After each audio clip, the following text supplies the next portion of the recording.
asalaamaaleykum maa ngi nuyu waa Tivaouane di nuyu waa Sénégal yëpp di rafetlu seen teewaay tey xam naa droit de réponse ngeen koy def ndax nit ki bu ñu la sosalee normalement war nga mën a am droit de réponse maa ngi sant yàlla bu baax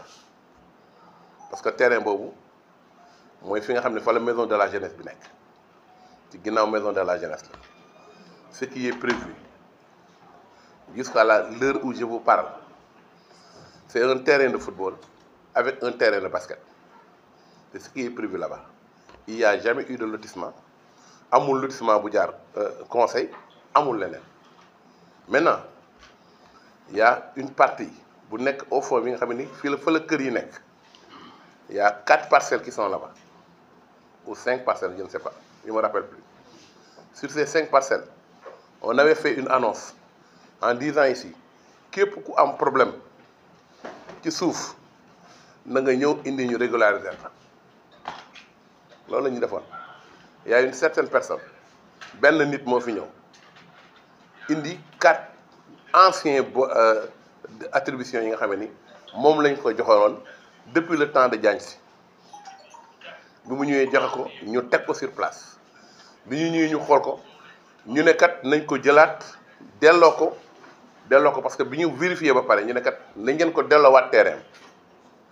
ñu delloo ko parcelles yi avant-hier ça fait 3 jours conseil bi am benn conseil municipal bu dugal papier bi moo ko jox en disant que dama def lotissement ma ne non defuma lotissement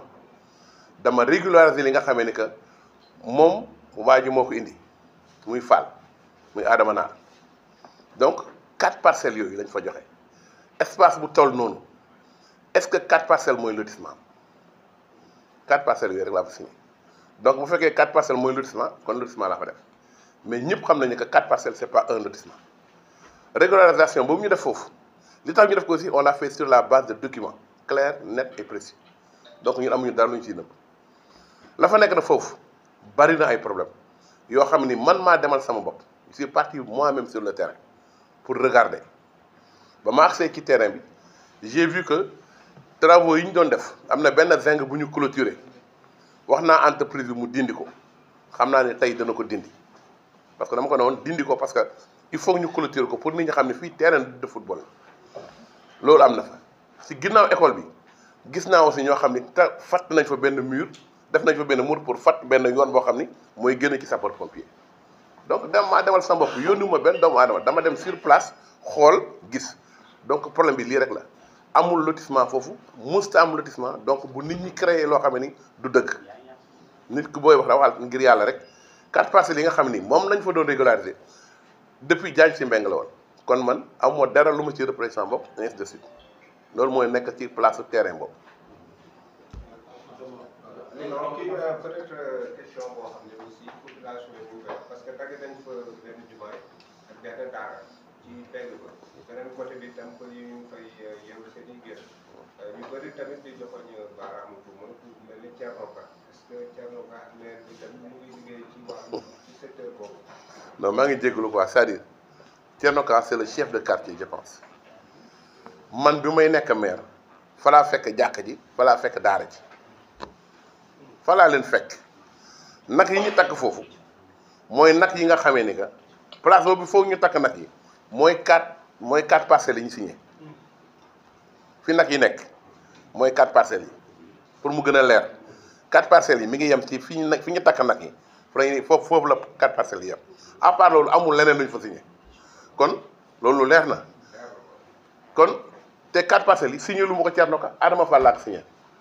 donc gisuma kon ban relation nañu mën a am ak Thierno Ka man Thierno Ka ñëwul si man gisuma ko bu ma ko gisee dañoo chef de quartier laa ko gisee. bon ñoom dañu ni woon terrain bi foraay la woon toll si 1 hectare 500 mètres carrés moo nekk la maison de la jeunesse li nekk si ginnaaw ñoom jàpp nañu ni loolu dafa war a nekk utilité publique dafa war a nekk terrain de sport boo xamante ni quartier bi ñoom ñoo koy utiliser donc dañu bëgg a xam rek précisément lan moo si indi turu Diagne Sy Mbengue attribution yi nga xam ne non attends li ma bëgg a leeral Diagne Sy Mbengue n'a rien à voir là-dedans pour man parce que document la boo xam ni depuis Malick Diop la woon ça ne date même pas de Malick de Diagne Mbengue am na ci ay documents yoo xam ne depuis Malick Diop la donc vraiment il faut que ñu bàyyi di jéem a teg coono ci kaw keneen dama ne damay répété waat parce que bëgguma di wax ba pare di dellusiwaat ci li ma doon wax tontu woon naa si lii ba pare mais dama si tontuwaat bu kenn tudd Diagne Mbengue parce que yoonam nekku si waaw je suis clair benn bi ci des mooy ñi nga xam ne ñoom administration day continuer administration du lu taxaw dañu def déclaration def ay annonce ne képp koo xam ne da nga am terrain booy régulariser indi ko ñu xool ko pour ñu mën ko régulariser Adama Fall indi 4 parcelles ça fait 6 mois 7 mois mi ngi topp si ñun pour ñu defal ko régularisation j'ai refusé j'ai dit du ma ko def tant que awma si loo xam ne gisuma loo xam ne document yoo xam ne mooy tax ma def ko quand on m'a amené les documents j'ai fait la même chose je l'ai fait pour man c'est quelque chose de clair de net et de précis amul leneen lu ma si def 4 parcelles moo tax ma ne 4 parcelles yooyu ñu ma signé bu fekkee mooy lotissement sur 1 hectare ça veut dire que kon loolu nit ñi war nañu xam ne que loolu wax boobu jubul muy beneen bi ci des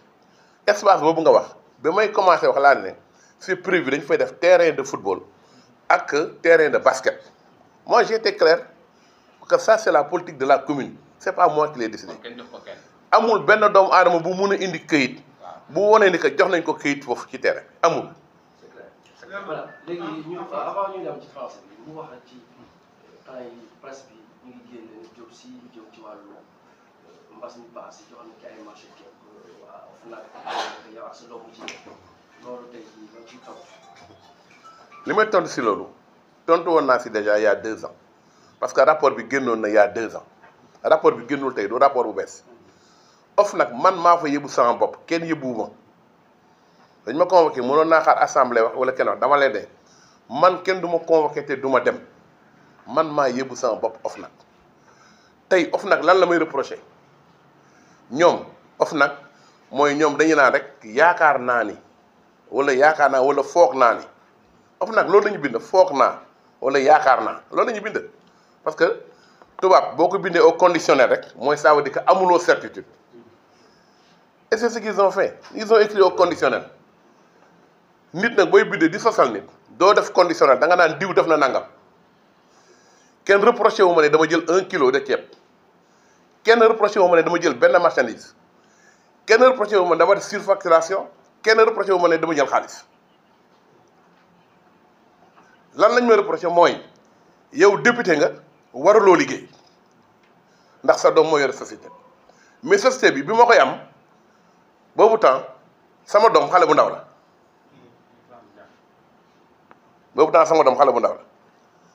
bi ma am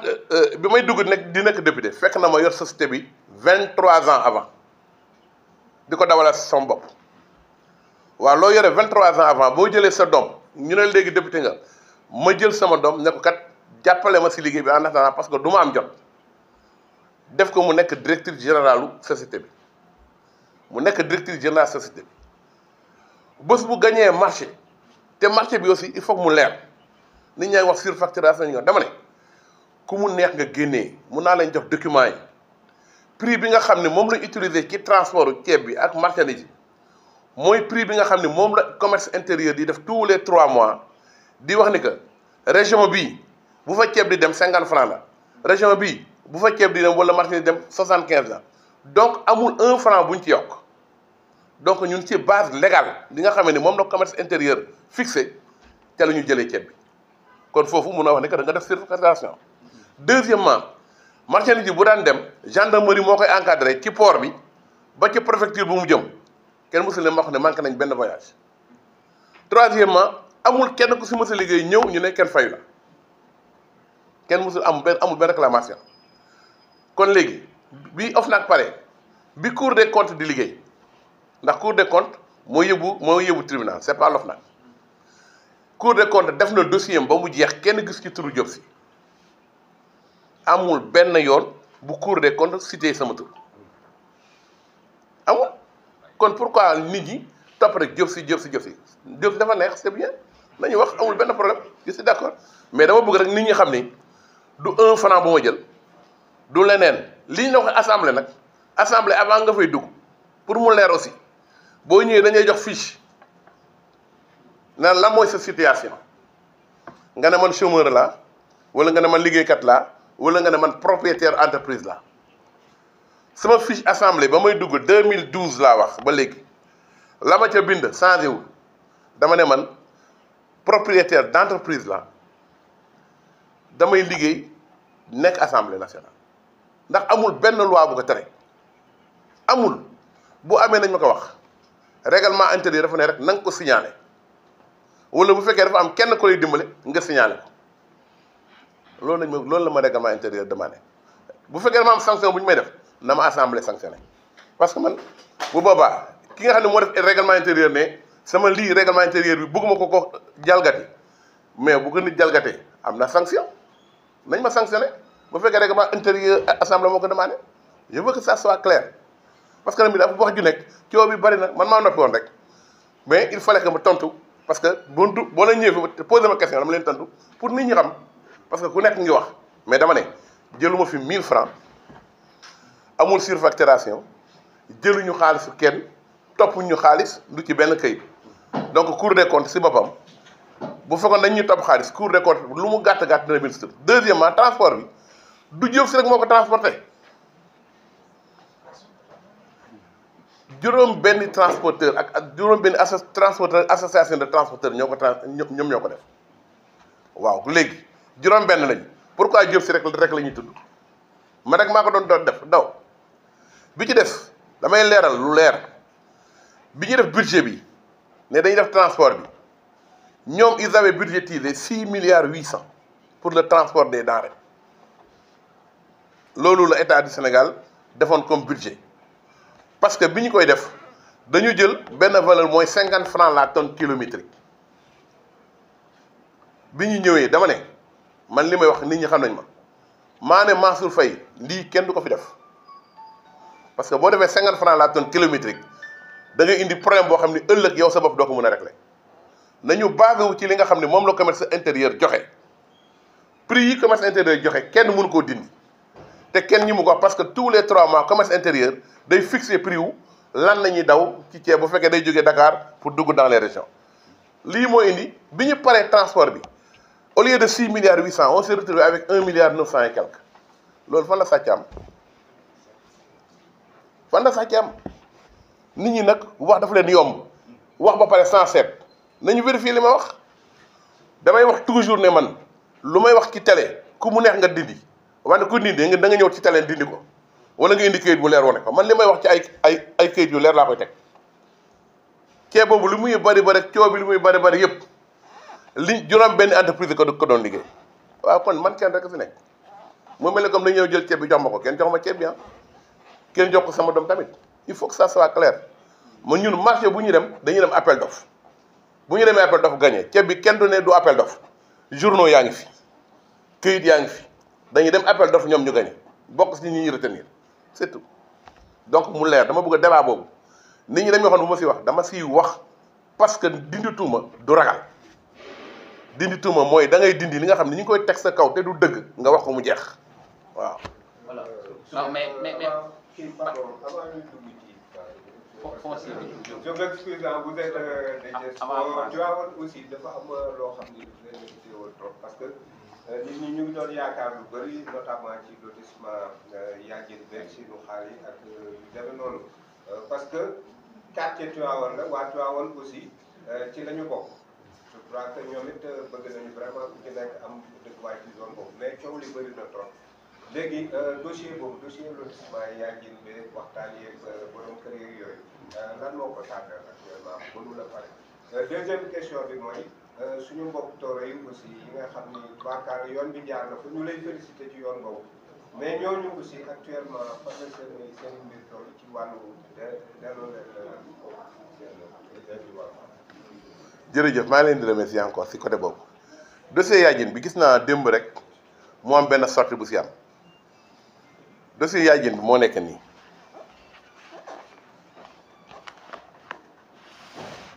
lii dama bëgg d'abord ngeen xam ne ñun on travaille là-dessus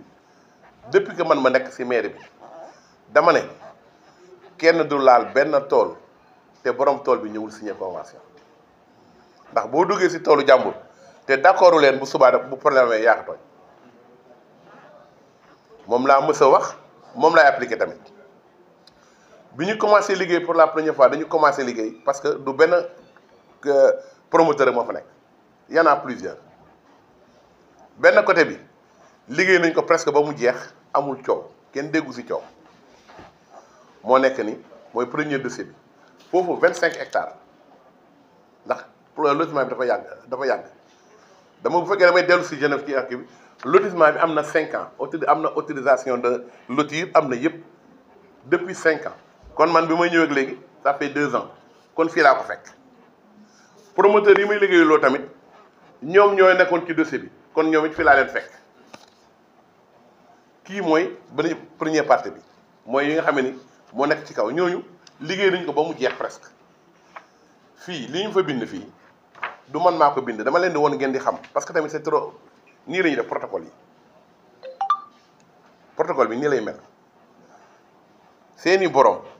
ñooy bind ñooy signé bu ñu signé ma signé bu ko defee ñu doog a mën a laal sa tool kii mooy premier dossier bi bii defa nañ ko ba pare ñi nga waaj a dugal tal yi amul benn coow kenn def histoire beneen dossier bi bii mooy OMVS benn coopérative la boo xam ne dañuy jënd ay tool pour ñu lotir ko mu nekk ci biir lotissement bi li ñu def ñoom dañoo jënd seeni tool ba pare dugg ci lotissement bi kii yaa ngi nii seeni kayit a ngi nii ça veut dire amul ci kenn lii ku ko gis xam ni waa OMVS xam man moomu ko mais ñoom it dañoo jënd boo leen xoolee fii di nga gis décharge de paiement pour acquisition de terrain donc loo ci gis lu nekk rek day am yi boo bëggee ma wax la nga filmer bu baax donc seeni borom ñoom moom lii ci biir lotissement bi la nekk mooy deuxième fii nga xam ne mu am coow bi ñuy wax tout le temps mooy lii gis ngeen plan bii moo koy génnee ngeen gis ko parce que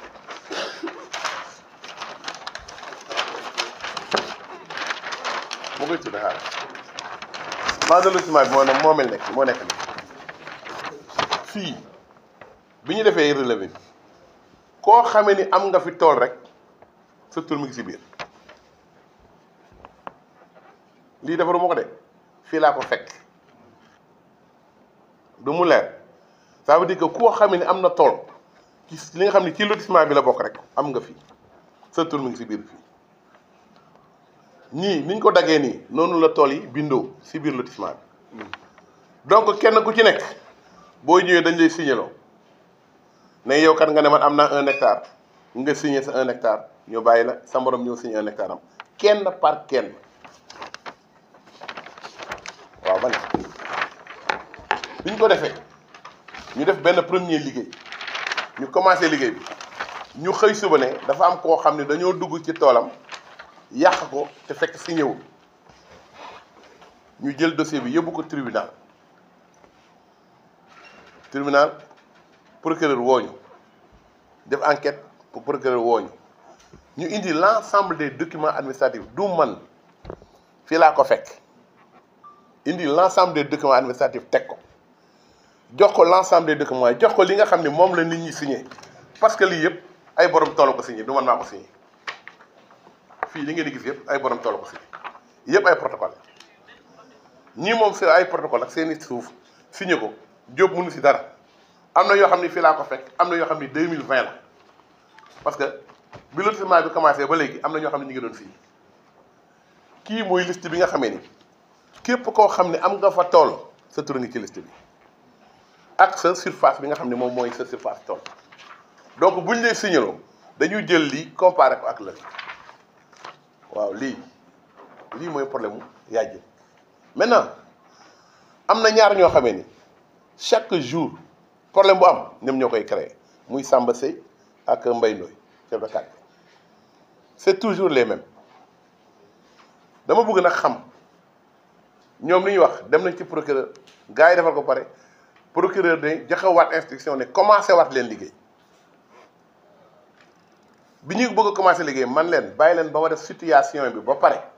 même malgré que procureur jox nañu feu vert bàyyi leen ma reprendre l'ensemble du dossier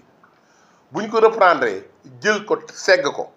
tànn ñi nga xamee ne que signé nañu ba pare ñu dugg seen tool ñi nga xamee ne que signé gu ñu arrêté ba keroog ñuy signé dugg seen tool problème bi fii la toll. dafa naa ne lii lu ko gën a leer amul ndax du lenn loo xam ne maa ko fi créé li ma fi fekk la war ko continuer rek kon nag vraiment damay bëgg aussi nit ñi aussi bàyyi xel loolu. foofu aussi comme ni may wax rek man dama wax ni tant que maa ngi fi xaw ma keneen ku tabax ci kaw tali dinañ toj sa li nga defar ku mu munti doon parce que du man plan d'urbanisme bi nga xam ne moom la ñuy teg ak plan de lotissement yi ñoo nanguwul ku tabax ci kaw tali tabax ci kaw tali mooy nit ñi fàttaleen loolu du ma ko nangul kenn dama koy wax tout le temps yàgg naa ko wax nit ñi dama caax dama ne koo ko fi tabax bay boo nga yóbbu ma tribunal parce que état bi d'accordul nga tabax ci kaw tali ndax pour nga tabax ci kaw tali day fekk amuloo autorisation de construire ndax pour nga am autorisation de construire il faut nga dem urbanisme ku demul urbanisme demul fenn xëy suba rek gis benn ruq rek nga ne naa ko tabax ci kaw tali bi jóob bu ko fa fekkee da koy dindi parce que bu ma bàyyi ñu fatta tali bi bu ëllëgee les populations ne seront pas en sécurité loolu je pense que c'est clair. non mu des benn kese muy zone de recasement bi nekk juste après Darou Salam ci digganteem ak Kër Ndioppo ñu waroon fa yóbbu waa ko njàkk ñoom itam fan yee passé yëkkati nañu ay kaddu rawatina ñi nga xamante dañ fa jëndoon ay terrain loo si indi comme explication. waaw jox ma dossier bu ñuul bële bu ñuul bi rek mu ngi noonu bu élastique bi mu ngi noonu bul élastique boobu noonu ngay seen dossier bu mag bi te am ay kayit mooy jënd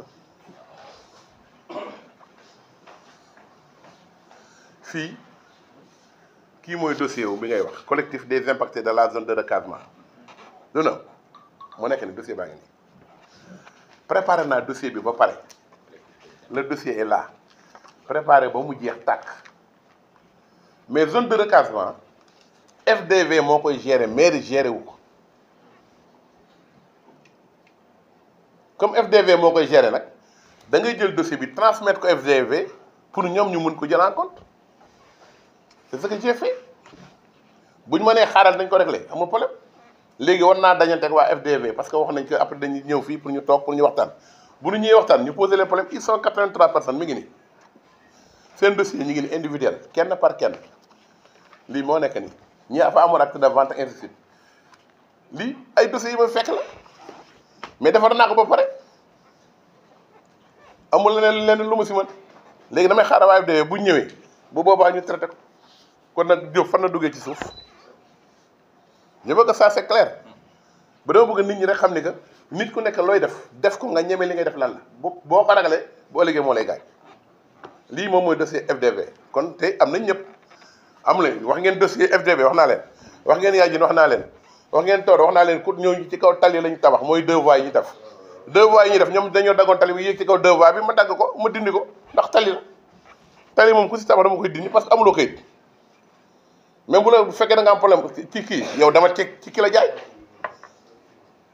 on est ouvert nag pour régler les problèmes fii am na beneen dossier il y a 80 dossiers de réclamation anañu il y a 85 dossiers de réclamation am na ay réclamation ñoo xam ne dañ leen jaay ba pare te liñ leen jaay baaxul wala liñ leen jaay faux la wala liñ leen jaay dañ ko trafiqué dama leen indi leen ñu ut solution kon kay man solution rek laa fi nekkee man néew ma fi pour indi problème je suis là pour amener des solutions néew ma fi pour indi ay problème donc loolu aussi monsieur le maire wax ji leer na mais mënuñoo dem ba ñu am benn question bu ñu lay posé mooy par rapport ak le nouveau gouvernement bi nga xamante ni da nga daan liggéey ak le président Macky Sall en tant que président de la République léegi dem na monsieur le président Diomaye Faye son excellence moo fi nekk pour le moment yan ambition le monsieur le maire Diop Sy am ak le nouveau gouvernement. non El Hadj man mënu ma wax si nouveau gouvernement parce que amaguñu weer kuy doog a toog amaguloo weer nit ñi bëgg ñu juger la man Diop du ma ko def dama juger koo xamee ni liggéeyagul ñoom ñi ngi seet def seen i marque c'est quelque chose de normal man fa ma faroon ña ma fa àndaloon dama koy assumer ba léegi parce que nit ki boo farek moom munoo farek moom parce que nekk du fi rek nga ne baaxatul man du ma ko def ka ma faraloon moom laa farak Macky Sall nag dem na Diop moom ku ma mës a xam ni ci un indépendant même ba ma àndoon ak moom tamit dañ daan wax ma leen li ngeen wax d'accord ma si wala ñu bëgg def dara ma ne d'accord ma si bi may attaqué di wax naan leen na ngeen génnee booy yi boobu temps fan laa faral ci fan laa nekkoon ci Macky Sall ba ma koy wax kan nga mës a gis ci Sénégal mu ñeme ko wax man kenn kott ko wax dégguloo keneen ku ko wax boo demee 2 ans avant 2 ans avant laa wax de bi ñuy def benn jour marche ñu tere leen marche bi man maa génn man ne bàyyi leen nit ñi ñu marche parce que seen droit la loolu maa ko def El Hadj man gisuma ku ma ragal ci àddina man yàlla kott laa ragal à part moom ragaluma doomu aadama ndax lu ma dal yàlla ma koy teg doomu aadama mënu ma teg dara kon man li may def ci yoon laa koy teg. la question bi ni ma ko posé mooy ndax est-ce que président Demba Diop Sy pare na pour liggéey ak ñi nga xamante ni mooy le nouveau gouvernement Bassirou Diomaye Diakhar Faye. waaw dama ne commune bi moom dafa am ay objectifs am ay ambition yi ma am ci commune Tivaouane man maa ko xam ak waa Tivaouane man gis yi démembrement de l'État bés bu état ñëwee ne ma nangam mais ma xool li ma wax parce que démembrement état la boo nekkee démembrement état nag tu es obligé de travailler avec l'État dama daan léegi dootuma liggéey ak ñoom bu ma liggéey ak ñoom kan mooy perte waa Tivaouane day perte bu ñu ñëwee indi loo xam ne barki démb dem naa réunion sur les inondations bi ma demee réunion sur les inondations dew ma fa pour jëm si dama fa dem pour Tivaouane am assainissement bu complet loolu dama fa yóbbu di. loolu dañu gis mu ñëw fii en tant que koo xamante ni Diop Sy kenn mënut a wax famille Alaaji Malick te boolewul ko ci mu ñëw seet si xalifa bi def geste yi mu def ñëwaat ci ziar général jëf ay jëf yu mu jëf ban appréciation la ci monsieur le maire de la ville de Tivaouane. waaw mais El Hadj dañuy rafetlu rek parce que geste la nit ki bu defee geste bu rafet ñëpp dañ koy rafetlu dañuy rafetlu li mu def rek c'est tout amul leneen loo xam ne mën na ko ci def parce que nit boo defee geste bu rafet mais ni fii dëkku teraanga la ku fi def lu rafet nit ñi wax ko c'est comme ça fii Tivaouane mës nga gis Tivaouane nit ñëw fi ñu am comportement boo xam ne comportement bu du noonu la mësul am amul ci benn kilifa bu mësul am même bu fekkee kilifa bi topp tawu leen sax dañ koy jox gëddam yëpp vraiment loolu moom. waaw acc. Le point de presse qui a été tenu ce matin par des jeunes ils ont incriminé le maire d'avoir procédé à des lotissements puis attribué des parcelles à des privés sur un terrain. Merci, Cheikh.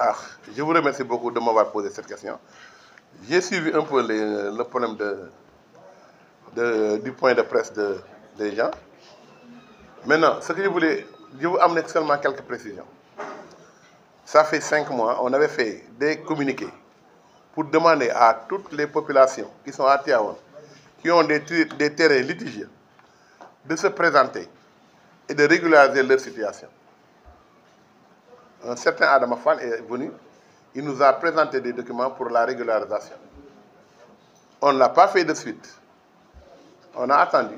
parce que quand on a fait le truc jusqu'à présent, on a attendu 6 mois. Les gens nous avaient dit que le délai qu'on avait donné pour que les gens puissent faire les déclarations était court. On avait donné un délai de 15 jours. Après, on a donné encore un autre délai de 15 jours. Ensuite, on est resté 6 mois avant de faire quoi que ce soit. Donc, on n'a pas eu de réclamation par rapport à ce dossier. Il n'y avait que 4 parcelles. Sur un terrain de 1 hectare 200 ou bien 1 hectare 400, je ne pense pas que régulariser 4 parcelles, c'est faire un lotissement. Et ces 4 parcelles qu'on a régularisées, on l'a régularisé sur la base de documents clairs. Donc, on n'a pas de souci par rapport à ça. Ça, c'est le premier point. Le deuxième point, c'est que dans cette zone, l'espace dont il parle, cet espace, on a prévu de mettre un terrain de football et un terrain de basket qui est derrière la maison de la jeunesse. C'est ce qui est prévu par le conseil municipal. C'est ce qu'on avait prévu au départ sur le conseil municipal. Donc, pour nous, il n'y a pas de problème. Il n'y a que les 4 parcelles-là que j'ai signées sur la base d'anciens documents qui existaient avant ma venue au niveau de cette commune. Et les 4 parcelles qu'on a signées correspondent à la place où actuellement il y a des bœufs et des vaches qu'on a mis sur cet espace. C'est la seule espace libre qu'on peut distribuer là-bas parce qu'on a mis des animaux. Or, la place des animaux, c'est dans le forêt, ce n'est pas dans le quartier. C'est ça le vrai problème, il n'y a pas autre chose. Par rapport aussi à l'OFNAC aussi, les gens sont sortis disant que l'OFNAC a incriminé aussi par rapport à des marchés d'État. Merci. Vous savez, le rapport de l'OFNAC, il est sorti il y a 2 ans. L'OFNAC, quand on m'a interpellé au niveau de l'OFNAC, je n'ai pas attendu l'Assemblée. Je suis parti de moi-même à l'OFNAC. Quand je suis allé à l'OFNAC, ils m'ont posé plusieurs questions et j'ai répondu à toutes les questions. Le rapport, ce que le rapport dit, le rapport a parlé au conditionnel. Aurait dû, ainsi de suite. C'est-à-dire, ils ont parlé au conditionnel dans le rapport me concernant. C'est des présomptions, ou bien c'est des doutes, ou bien des ainsi de suite. Mais je pense que ce que j'ai dit, il n'y a pas de doute, il n'y a pas de truc là-dessus. Moi, comme je peux vous dire, la société, je l'ai eue 20 ans avant d'être maire, ou bien 20 ans avant d'être député. Quand je suis rentré à l'Assemblée nationale en 2012, ils nous ont donné des fiches pour remplir chacun sa situation. J'ai rempli sur ma situation pour vous leur montrer que je suis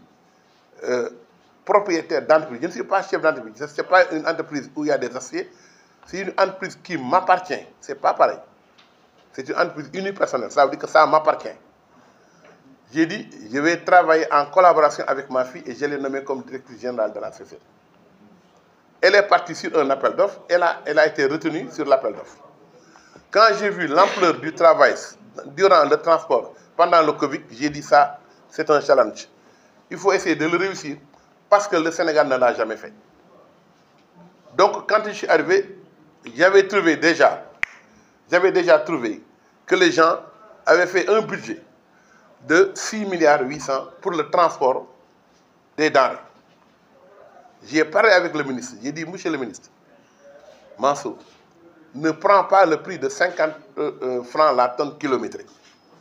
Parce que si vous prenez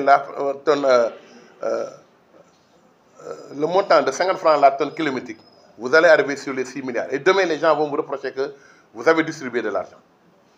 Moi, je ne suis pas d'accord. Le commerce intérieur du Sénégal, tous les 3 mois ou bien tous les 6 mois, fait un arrêté où on détermine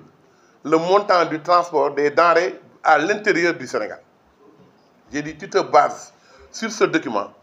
Là, c'est plus sûr. Demain, personne ne pourra te dire que tu as fait une surfacturation ou bien tu as augmenté les prix. Et à la longue, après plusieurs discussions, c'est ce qu'il a retenu. Les transporteurs sont sortis. Ils m'ont incriminé de tous les noms en me disant qu'ils vont faire le transport gratuitement. Ils vont faire ça, ainsi de suite. Ça a fait une polémique. Parce qu'ils voulaient créer une polémique, parce que j'avais dit qu'il ne fallait pas faire 50 francs la tonne kilométrique. Quand on a fait le transport, on a retenu le montant, le prix du transport sur cette frange. Donc, on a pris les prix du commerce intérieur du Sénégal pour le mettre dans le sujet. Tous les marchés ont été. Je n'ai pas été le seul transporteur sur les denrées. Il y avait 6 autres transporteurs. Donc, qu'est-ce que l'OFNAC me reproche? Il n'y a pas 1 franc qu'on a pris là-dessus. Il n'y a pas de surfacturation. Il n'y a pas d'argent qui nous concerne par rapport à ça. Donc, ça, c'est quelque chose qui est clair, qui est établi par l'OFNAC. Mais, l'OFNAC dit, étant donné que je suis député, c'est à cause de ça qu'on m'a donné une partie du marché. Or, le marché, c'était un appel d'offres. Ensuite, ils ont dit qu'en tant que député, moi, je ne dois pas travailler avec ce truc-là. Or, ils ne savent pas que ma société existait avant que je sois député. Et donc, je ne peux pas laisser ma société entre les mains de ma fille, même si je lui ai donné un travail, même s'il gagne un marché, et que durant cette période-là, elle a des difficultés, j'ai le droit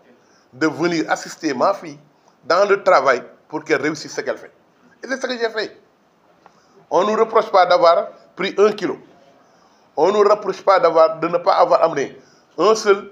transport qui n'est pas arrivé à destination. Parce que les transports étaient encadrés de la gendarmerie, du port, jusqu'à la destination.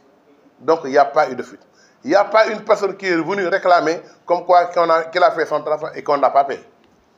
Il n'y a rien du tout là-dessus. La seule chose qu'on me reproche, c'est que Diopsi ne devait pas participer parce que c'est un député, il ne doit pas avoir de marché. C'est ce qu'on m'a reproché. Donc je pense que ça c'est clair dans le cadre de l'OFNAC. La Cour des comptes a revu le dossier.